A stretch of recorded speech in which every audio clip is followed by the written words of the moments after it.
jadi terputus kembali. Nah, baik. Saya lanjutkan ya, Bapak Ibu. Jadi, saya dan teman-teman dari Deputi Kebijakan Riset dan Inovasi melakukan kegiatan yang menghasilkan, utamanya untuk menghasilkan rekomendasi kebijakan.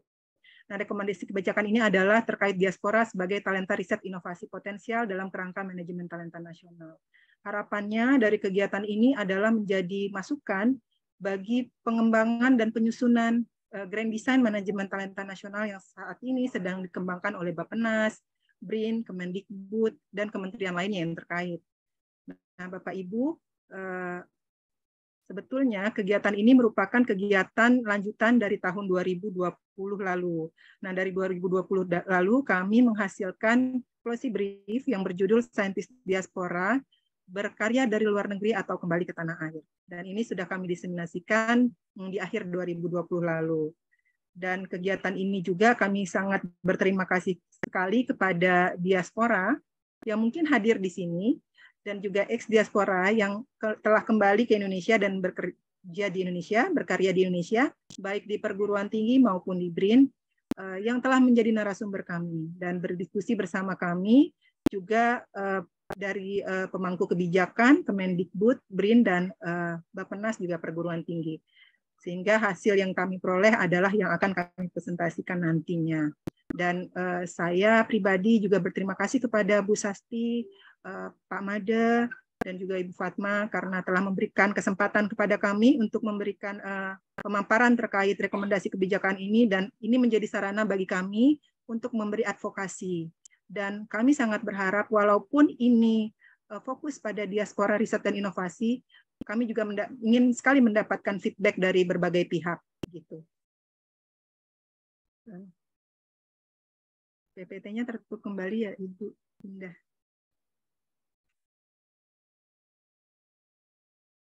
Ya, ini PPT-nya sepertinya hilang lagi. Bisa. Saya ke Ibu Indah. Ibu Indah. Terima kasih Bu Indah.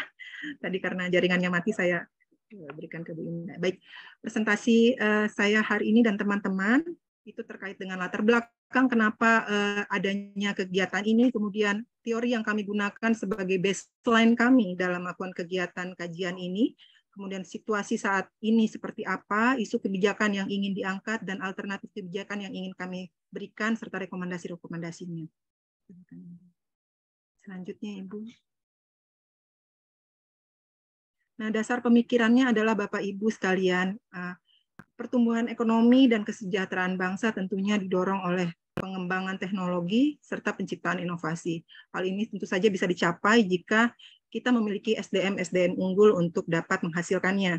Nah, oleh karena itu pengelolaan terhadap SDM unggul ini, terutama talenta, secara makro yang sifatnya nasional akan sangat diperlukan. Karena kita pahami bersama bahwa SDM menjadi faktor penting bagi pendorong potensi kapasitas bangsa untuk bersaing. Nah, sebetulnya berdasarkan skenario ekonomi teknologi yang kami simulasikan pada model SDM Iptek 2015 lalu, rendahnya kemampuan terhadap pengembangan teknologi dapat membawa Indonesia pada perekonomian yang tidak baik. Di samping itu, intellectual mobility, jadi mobilitas internasional, membawa pengaruh positif terutama pada tenaga profesional yang berkeahlian tinggi, memberikan dampak pada peningkatan pengetahuan dan perkembangan teknologi tidak hanya di negara tempat mereka berada, tapi juga di negara asal. Lalu bagaimana dengan Indonesia? Apakah Indonesia dapat menciptakan lingkungan yang mampu menumbuhkan kegiatan teknologi dan inovasi ini? Terutama harus didukung oleh ekosistem politik, ekosistem ekonomi, dan ekosistem inovasi yang kondusif. Baik, selanjutnya, Ibu. Nah, kita pahami bersama bahwa dan sepakat bersama bahwa talenta, riset, dan inovasi adalah aktor utama, penggerak penguasaan ilmu pengetahuan, penciptaan teknologi dan inovasi untuk menciptakan pertumbuhan bangsa. Oleh karena itu, inilah dibutuhkan peran pemerintah. Selanjutnya, Ibu. Peran pemerintah dalam memberikan kebijakan, menggulirkan regulasi, dan dengan penuh komitmen dan konsisten, sehingga peran dan kontribusi talenta riset dan inovasi ini benar-benar bisa berada di kegiatan atau ekosistem inovasi dan riset di Indonesia. Sementara itu, kebutuhan pasar global terhadap talenta-talenta terbaik melalui kompetisi global ini semakin marak, terutama di negara-negara maju, dengan melihat prestasi kerja. Dan ini menjadi peluang bagi diaspora riset dan inovasi untuk mengisi pasar-pasar tenaga kerja ini. Di lain pihak, daya tarik masih sama Ibu slide. Daya tarik bagi talenta untuk tetap berada di suatu lingkungan atau suatu negara adalah kenyamanan, kualitas hidup, dan fasilitas riset.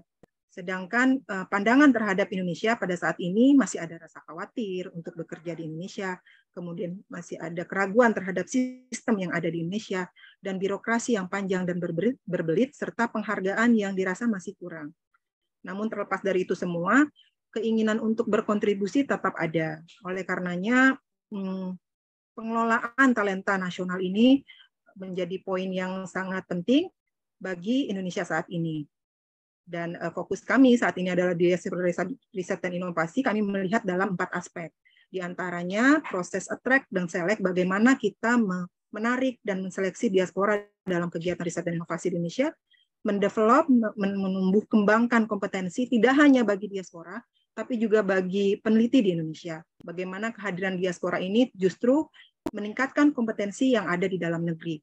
Lalu engage proses keterlibatan kegiatan diaspora terhadap kegiatan riset dan inovasi di Indonesia. Lalu retain, bagaimana mempertahankan diaspora yang sudah kembali maupun yang sudah berkontribusi di Indonesia untuk tetap terus dan berkelanjutan berkarya untuk pengembangan teknologi dan inovasi di Indonesia. Selanjutnya, Bu. Nah, teori kunci yang kami gunakan utamanya adalah intellectual migration, karena pada dasarnya isu atau fenomena perginya intelektual penting di satu negara ke negara lain dianggap merupakan kerugian atau brain drain bagi negara asal, juga keuntungan bagi negara penerima atau brain gain.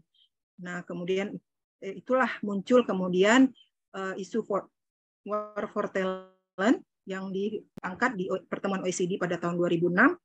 Namun di akhir tahun 2017-2018 ternyata ada fenomena bagaimana intelektual mereka-mereka yang berada di luar negeri ini tetap melakukan engagement dengan mereka-mereka yang ada di dalam negeri, negara asalnya gitu. Nah, inilah munculnya fenomena brain circulation. Ternyata brain circulation ini mampu meningkatkan kapasitas iptek dan inovasi dan mendukung peningkatan ekonomi bagi negara asal serta produktivitas dan output domestik begitu. Beberapa kajian menyebutkan jadi adanya brain drain, brain gain, kemudian saat ini fenomena yang terjadi adalah brain circulation. Jadi dimanapun talenta berada sebetulnya tetap dapat berkontribusi bagi negara asal. Selanjutnya Ibu.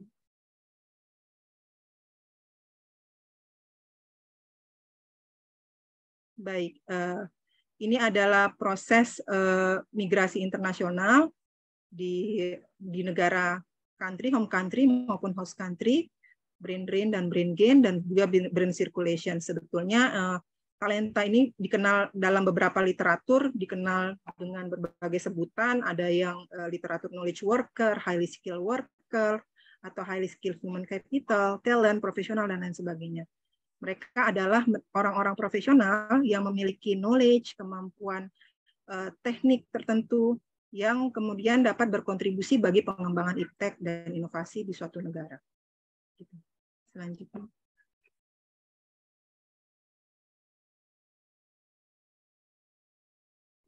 Sebelumnya, Ibu. Sebelumnya, ya. Ini adalah beberapa kasus terjadi di beberapa negara. Selanjutnya, Ibu. Misalnya di Rusia, gitu. Sekitar 1.000 sampai 2.000 orang saintis dan engineer telah meninggalkan Rusia sejak tahun 1990-an. Begitu juga Afrika. Dari 1960 hingga 1987, Afrika itu kehilangan 30% dari tenaga profesionalnya. Sementara India pada tahun 2000, sekitar 1.500 orang India yang berkualifikasi tinggi kembali dari Amerika Serikat kemudian berkontribusi pada industri lokal, berwirausaha, dan industri MNC. Ini sebetulnya kasus dari Silicon Valley ya, bagaimana Silicon Valley mampu menciptakan apa ya, secara tidak langsung menciptakan munculnya startup di India dan Cina gitu untuk memberi supply kepada Silicon Valley. Nah, artinya pada tahun 2000 sebetulnya sekitar 175 juta atau sekitar 3% dari populasi dunia adalah imigran internasional. Dan tahun 2010 terdapat 28 juta imigran tenaga kerja berkeahlian tinggi di negara OECD dan meningkat 130% sejak 1990. Dan migrasi global ini merupakan tenaga kerja terdidik yang bermigrasi dari negara berkembang ke negara OECD.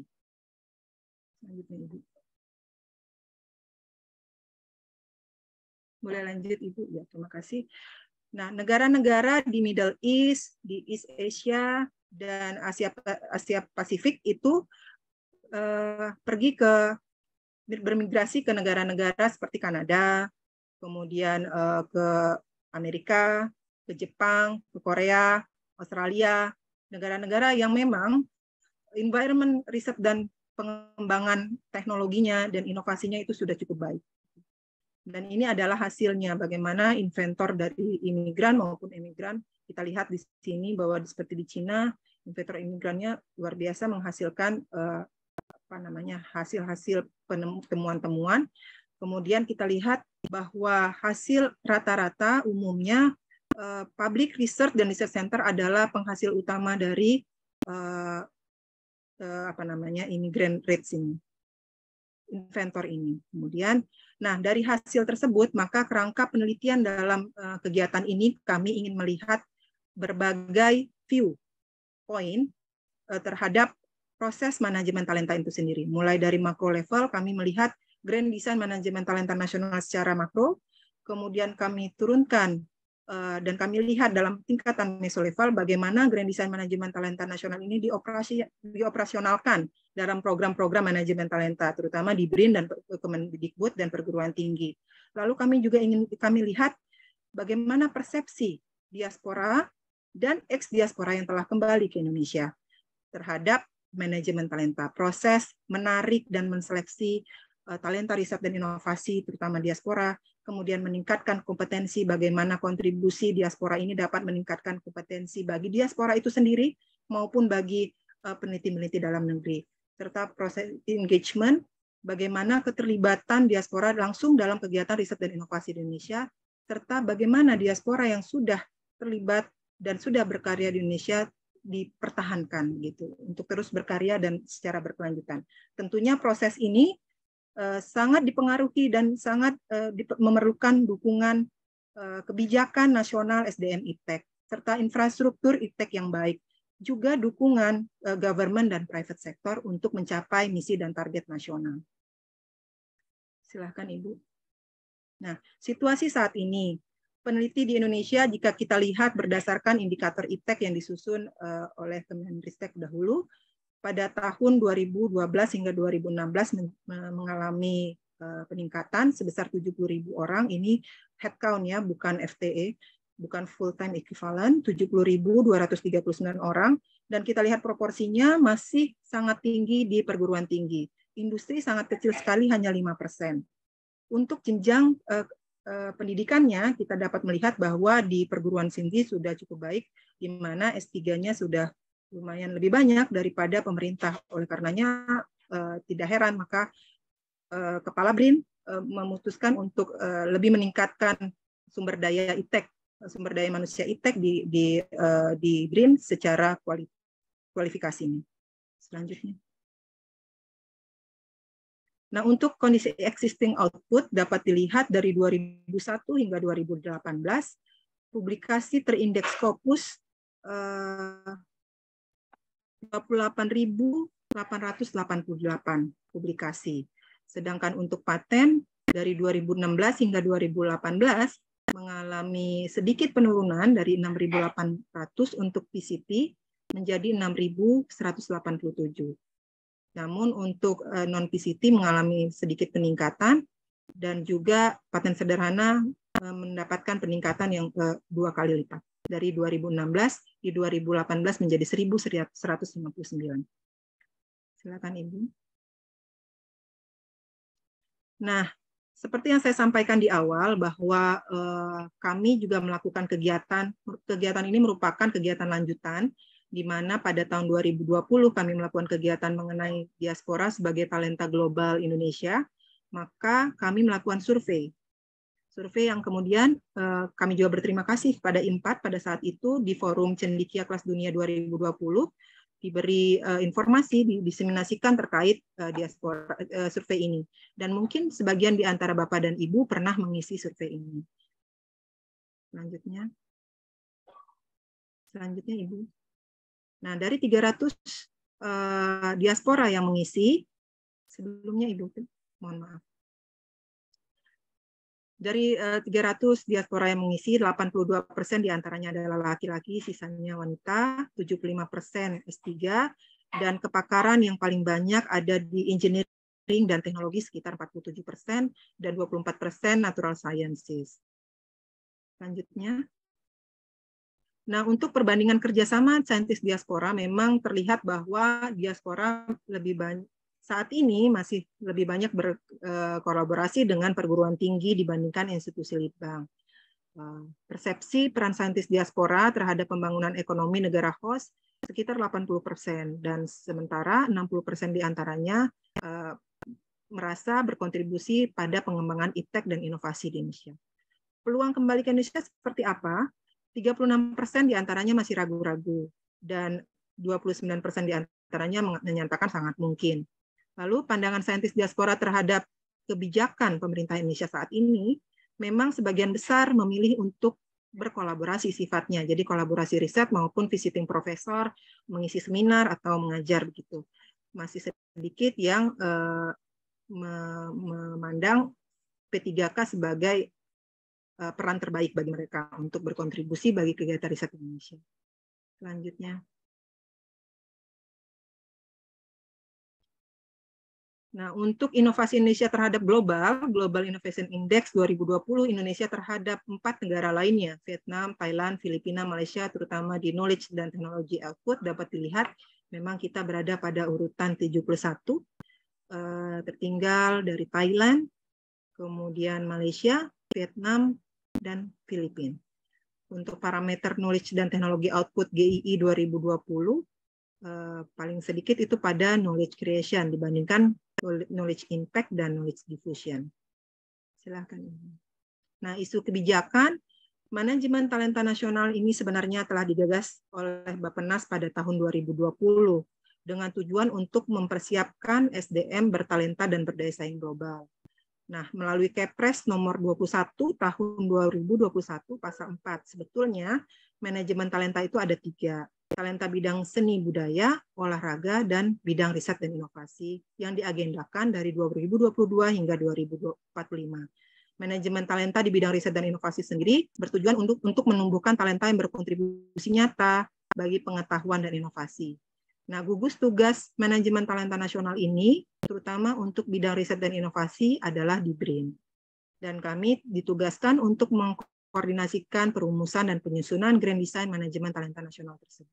Selanjutnya, Ibu. Nah, arahan Presiden pada Grand Design Manajemen Talenta Nasional ini jelas ya, untuk mempersiapkan SDM bertalenta dan berdaya saing global, diperlukan tata kelola dan pembinaan talenta nasional secara komprehensif, berkelanjutan, dan inovatif. Ini dibutuhkan kebijakan yang mendukung, ekosistem yang kondusif, basis data yang lengkap, dan kelembagaan yang baik. Sehingga ini semua dapat saling bersinergi untuk benar-benar mencapai target dari Grand Design Manajemen Talenta Nasional. Selanjutnya, Ibu. Nah, talenta sendiri apa? Bagi Bappenas atau definisi yang dikeluarkan oleh Bappenas adalah the best of the best di tingkat nasional untuk bersaing di kancah internasional dengan target-target tertentu baik kuantifikasi maupun kualifikasi. Selanjutnya. Nah, jika kita lihat kerangka pengembangan manajemen talenta nasional berikut, kita dapat melihat di kotak merah bahwa diaspora adalah input atau supply dalam strategi dan pendekatan manajemen talenta, mulai dari akuisisi, pembinaan dan fasilitasi, mengkapitalisasi talenta, dan keberlanjutannya, sehingga dapat tercapailah SDM Indonesia yang berprestasi secara global. Selanjutnya, Ibu. Nah, alur pengembangan talenta sendiri bidang riset dan inovasi, mulai dari nol, seleksi scouting, pembibitan talenta, pengembangan talenta dan potensial, dan penguatan talenta real. Diaspora sendiri dianggap sebagai talenta real, di mana seleksi diaspora riset dan inovasi adalah kinerja riset, kepemilikan paten, pengalaman profesional, dan komitmen. Berikutnya, Ibu. Nah, ini pentahapan manajemen talenta nasional bidang riset dan inovasi yang dipaparkan oleh Bappenas sebelumnya melalui Bapak Tata Mutakin 2020 hingga 2021 sebetulnya itu adalah tahap fundamental. Kemudian 2022 hingga 2045 pada tahun ini adalah perbaikan ekosistem dan akuisisi. Jadi akuisisi peneliti diaspora, bagaimana menarik dan menseleksi diaspora. Kemudian nanti dilakukan pembinaan, fasilitasi, kapitalisasi, dan keberlanjutannya untuk mencapai target-target terwujudnya national pride di bidang riset dan inovasi, meningkatnya jumlah dan kualitas SDM iptek nasional, serta percepatan pertumbuhan ekonomi melalui pemanfaatan iptek. Berikutnya, Ibu. Berikutnya, Ibu. Nah, untuk di BRIN sendiri, manajemen talenta nasional ini dioperasionalkan dalam Direktorat Manajemen Talenta yang sebetulnya diketuai atau dikepalai oleh Bapak Arthur yang sebetulnya akan presentasi sebelum saya. Nah, beliau telah memiliki berbagai program-program terkait manajemen talenta dan tidak hanya menyangkut dengan BRIN tapi juga berbagai pihak, baik itu industri, perguruan tinggi, diaspora, dan aktor-aktor lainnya. Selanjutnya. Nah, skema manajemen talenta BRIN yang berkaitan langsung dengan diaspora adalah terkait dengan program mobilitas talenta riset dan inovasi. Yaitu mungkin Bapak dan Ibu sebagian besar sudah tahu bahwa ada program visiting researcher dan postdoktoral. Dan tujuannya sebetulnya untuk berkolaborasi penelitian ke BRIN. Dan dilakukan di BRIN juga seminar workshop dengan mengundang berbagai tenaga ahli, baik itu dari perguruan tinggi, industri, lembaga litbang, dalam dan luar negeri. Ini adalah dalam perspektif manajemen talenta, ini adalah proses engagement, bagaimana mengengage diaspora ke dalam kegiatan riset dan inovasi di Indonesia. Selanjutnya, Ibu. Nah, ini adalah rekomendasi yang kami berikan. Persepsi diaspora terdapat dua, yaitu ada faktor pendorong dan faktor penghambat. Faktor pendorong adalah fasilitas riset yang memadai, sehingga mendorong mereka untuk berkontribusi dalam kegiatan riset di Indonesia. Potensi riset Indonesia yang dirasa masih sangat banyak dan belum tergali. Jaminan kenyamanan bekerja, tunjangan keluarga, asuransi, dan lain-lain. Pendanaan riset yang tidak pakem gitu, bisa multi-years dan fleksibel. Topik riset dan grup riset di Indonesia. Kemudian family ties, jadi adanya keluarga besar yang mungkin ada di sini merupakan pendorong untuk kembali ke Indonesia. Lalu adanya unit khusus pengelola diaspora sehingga dalam tanda kutip diaspora tidak kebingungan ketika ingin berkontribusi atau berkarya di Indonesia. Faktor penghambat, arah kebijakan riset. Arah kebijakan yang riset dianggap masih belum tepat. Kemudian komitmen pemerintah dalam mengelola diaspora, lalu birokrasi lama dan berbelit, terutama pada faktor administrasi. Target Grand Design Manajemen Talenta Nasional berupa Pride yang berasal dari penguasaan ilmu sains ini dianggap memberi dampak terhadap ekonomi masih dalam jangka waktu lama. Gitu. Pengelolaan Grand Design Manajemen Talenta Nasional yang belum fokus pada pengembangan infrastruktur teknologi dan ekonomi industri di Indonesia. Padahal sebetulnya infrastruktur teknologi dan ekonomi di industri, terutama di industri mampu menggenjot produktivitas di Indonesia. Selanjutnya, Ibu. Nah, oleh karena itu rekomendasi ini memberikan 5 pesan utama. Pertama, diaspora riset inovasi merupakan sumber daya strategis dalam meningkatkan kapasitas iptek dan inovasi Indonesia sehingga penting untuk mengelola sumber daya ini dalam Grand Design Manajemen Talenta Nasional. Kedua, menarik diaspora untuk berkontribusi dalam kegiatan riset inovasi Indonesia dengan kembali berkarya ke Indonesia maupun dengan penguatan mobilitas ke Indonesia melalui kolaborasi dalam perkembangan iptek dan inovasi. kembali ke dalam negeri maupun tetap berada di luar negeri, sebetulnya memiliki kontribusi yang sama pentingnya. Keempat, keterlibatan diaspora dengan pengelolaan yang tepat dapat meningkatkan pengembangan kompetensi bagi SDM iptek Indonesia. Artinya berlakunya kedua belah pihak.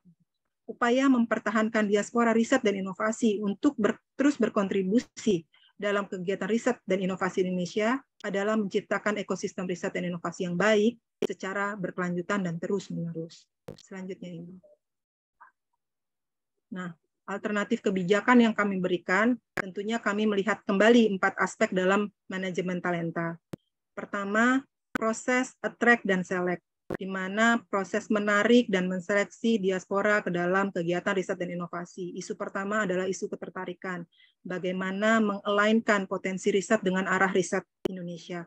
Kemudian fasilitas riset yang memadai dengan alat dan sarana dan prasarana yang mencukupi. Pendanaan riset yang tidak pakem, tidak hanya 1 tahun, bisa multi-years dan dinamis begitu sifatnya. Proses seleksi, klasifikasi, diperlukan klasifikasi terhadap diaspora yang prominent terutama. Lalu aturan transfer karir, ini terutama berkaitan dengan administrasi perpindahan menjadi dosen di perguruan tinggi, terkait dengan penyamaan ijazah, kemudian pengakuan publikasi, kemudian dan lain sebagainya ya. Juga proses seleksi masih di sebelumnya, Ibu. Lalu jaminan karir yang sama dengan yang telah dibangun sebelumnya, Ibu, masih sebelumnya. Jaminan karir yang sama dengan yang telah dibangun di luar negeri.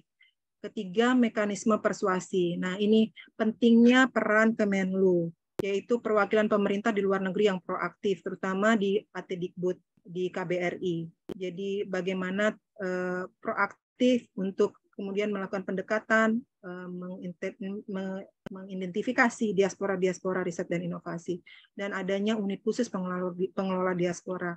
Terakhir, direktori diaspora. Jadi populasi diaspora riset dan inovasi ini akan menjadi baseline bagi matchmaking kepakaran dengan kebutuhan di dalam negeri. Nah, di bawah itu Bapak Ibu adalah stakeholder-stakeholder yang berkaitan dengan isu-isu di atasnya.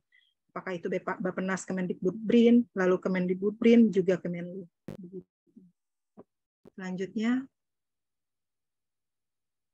Nah, untuk proses develop, pengembangan kompetensi, bagaimana diaspora datang hadir ke Indonesia tetap berkembang kompetensinya, juga peneliti di dalam negeri mampu meningkatkan kompetensinya akan kehadiran diaspora gitu, melalui mekanisme pengembangan kompetensi seperti mentorship, pendanaan seminar, serta multiperan peneliti, karena terkadang diaspora hadir di Indonesia kemudian diberikan peran-peran di luar kegiatan riset dan inovasi yang sebetulnya ini justru menghambat begitu. Kemudian potensi diaspora pada pengembangan kompetensi dalam negeri, menjadi supervisor kah di luar negeri, kemudian matching topik riset dan kolaborasi, gitu. Seperti yang kita lakukan sebetulnya pada hari ini dan besok. Kebutuhan terhadap kepakaran, adanya unit khusus diaspora untuk mengelola terutama katalog of experts, sehingga ini memungkinkan kita melakukan kolaborasi lebih mudah. Selanjutnya, Ibu, proses engagement. Selanjutnya, Ibu. Nah, ini proses engagement, isu lingkungan penyelenggaraan riset dan inovasi. Ini terkait dengan mekanisme bagaimana menyelenggarakan riset dan inovasi. Tadi juga di room Australia ya, mungkin berbicara mengenai bagaimana kesulitan pengaturan anggaran dan sebagainya. Kemudian match supply dan demand ke industri gitu. Kemudian produktivitas yang meningkat. Unit khusus diaspora yang mengurusi bagaimana penyelenggaraan riset dan inovasi ini berjalan dengan baik. Lalu kami memberikan 2 rekomendasi terkait dengan bagaimana jika kembali ke Indonesia. Ini adalah munculnya Key Laboratory. Key Laboratory ini adalah wadah, di mana wadah ini menjadi sarana mempertemukan diaspora dengan peneliti-peneliti prominent di Indonesia, yang kemudian bersama-sama melakukan riset-riset tertentu atau future riset yang tujuannya untuk menyelesaikan masalah bangsa. Dan ini mungkin bisa mirip-mirip dengan konsep THK yang sebelumnya disampaikan oleh keynote speaker Bapak Satrio, Bapak Profesor Satrio. Nah, kebebasan membentuk grup riset. Diaspora jika kembali ke Indonesia diberi kebebasan untuk membentuk grup riset sendiri. Lalu mobilitas ke industri, diberi fleksibilitas untuk mendirikan startup pula. Lalu bagaimana jika mereka memilih untuk berkontribusi dari luar negeri? Maka rekomendasi yang diberikan adalah hadirnya Twin Research Group. Twin Research Group ini adalah riset group yang didirikan di Indonesia serupa dengan grup riset yang ada di luar negeri. Artinya apa? Dengan kehadiran grup riset yang serupa dengan kompetensi yang mirip, terutama di peneliti-peneliti yang ada di dalam negeri, akan dapat berkolaborasi melakukan mobilitas dengan lebih fluid ke luar negeri, antar negara begitu. Jadi sama-sama melakukan joint research dengan berbagai pendanaan, baik pendanaan luar negeri maupun pendanaan dalam negeri. Lalu melakukan matching fund. Dan ini bisa dimungkinkan jika adanya kemudahan-kemudahan double institution hadir. Jadi diaspora bisa berada berafiliasi di luar negeri maupun di dalam negeri. Dan diperkuat dengan adanya kolaborasi government to government, sehingga proses kolaborasi ini menjadi transparan, menjadi legal begitu, menjadi menguntungkan kedua belah pihak, bagi negara asal maupun negara tempat diaspora berada. Kemudian valorisasi dan hilirisasi serta komersialisasi, ini terkait dengan manajemen haki, strategi valorisasi regional, bagaimana mengembangkan perguruan tinggi atau aktor-aktor riset dan inovasi di regional, juga dengan mendatangkan diaspora-diaspora yang strategis untuk itu, sehingga dapat mengangkat problem-problem yang ada di daerah dan dapat menyelesaikannya. Kemudian terkait dengan kepemilikan saham, terutama untuk startup, serta konflik of interest. Selanjutnya. Waktunya 5 menit lagi ya, Bu? Terakhir ini. Terakhir. Baik. Alhamdulillah, ini terakhir, Pak. Jadi proses retainment, ini kita isu jaminan karir, bagaimana jenjang karir dan rekognisi yang dihadirkan, mampu mempertahankan diaspora, lalu kesesuaian prestasi dengan insentif, lalu diaspora prominent perlu kita sadari mereka memiliki kompetensi, jaringan, dan fasilitas di luar negeri yang merupakan kapital yang luar biasa yang bisa kita manfaatkan. Kemudian meretensi prestasi, jaminan pensiun, asuransi kesehatan, dan kelancaran administrasi. Terakhir. Nah, ini adalah teman-teman saya. Saya melakukan kegiatan ini tidak sendiri, bersama teman-teman dari peneliti lainnya. Ada Bapak Maulana Akbar, Ibu Siti Anissa Silvia Rosa, Ibu Ontin Fatma Kartika, Ibu Anggini Dina Seviani, dan Ibu Lutfi Ariana. Terakhir. Jadi kami sangat berharap Bapak Ibu dari hasil rekomendasi kebijakan ini dapat menjadi masukan bagi pemerintah, tidak hanya pemerintah tapi juga mungkin LSM atau perguruan tinggi, sama-sama bahu-membahu bersinergi untuk untuk dapat mengkaryakan talenta riset inovasi Indonesia bagi pengembangan iptek dan inovasi di Indonesia. Demikian dari saya kembalikan ke Pak Beri Juliandi. Assalamualaikum warahmatullahi wabarakatuh. Waalaikumsalam warahmatullahi wabarakatuh. Terima kasih banyak ini Bu Indri ya. Banyak pertanyaan tadi yang sebetulnya ingin ditanyakan saat tadi Bu Indri sempat ada hambatan, langsung terjawab ya, langsung terjawab di presentasi ini. Jadi tadi Pak Hisam misalnya, beliau sudah bilang kalau sudah terjawab, jadi luar biasa ini. Pertanyaan-pertanyaan yang tadi juga dari teman-teman lain sudah jelas ya di presentasi dari Ibu. Kita berikan dulu lagi-lagi reaction ya rekan-rekan semua untuk Ibu Indri, ini luar biasa pemaparannya. Kami ucapkan banyak terima kasih. Untuk pertanyaan ini bisa disampaikan pada kolom chatting ya rekan-rekan semua. Nanti akan dibacakan oleh panitia ataupun oleh saya. Bu Indri berkenan untuk tetap ada di ruangan ini dulu, Bu? Boleh ya, Bu? Sambil menunggu pertanyaan ya, Bu? Insya Allah, Pak. Karena kita akan coba untuk lanjut dengan presenter selanjutnya sambil menunggu pertanyaan dari Ibu Indri, atau kalau Ibu Indri berkenan juga bisa menjawab lewat